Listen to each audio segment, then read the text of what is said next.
কষ্ট দিও না, আর নামাজ সারি আমার আল্লাহকে বেজার করিও না। পায়ে হাত রেখে বলি এখনো তওবা করো। আর কত দাড়ি কাটবা, কত নামাজ ছাড়বা, কত গুনাহ করবা। অন্তরে বুঝাও যে তোমার মতো যুবক জেনারেল লাইনে থাকিও যদি নামাজ পড়ে, চাকরি করে, পর্দা করে, দাড়িওয়ালা হয়, তুমি কেন পারবা না? মনে মনে আমার মালিকের কাছে তওবার নিয়তে ডাকো, হে মালিক। এই ময়দানে মনে হয় আমার মতো গুনাহগার কেউ নাই।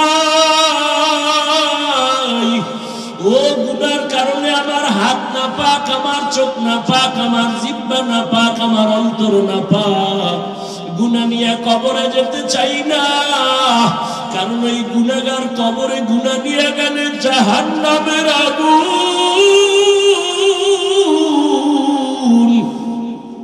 গুনাহ নিয়ে কবরে গেলে দুই পার্শ্বের মাটির চাপ সহ্য করতে পারবা না রে বাবা।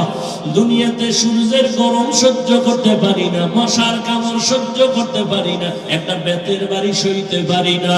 ওরে গুনাহ নিয়ে গেলে কবরে যদি যাই, ওই জায়গায় তো আমার মাওলানাগিরি চলবে না, মুফতিগিরি চলবে না, বক্তাগিরি চলবে না।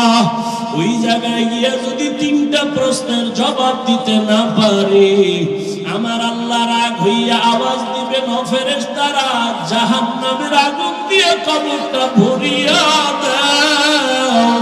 এই নাফরমানের আর সুযোগ দেওয়া হবে না।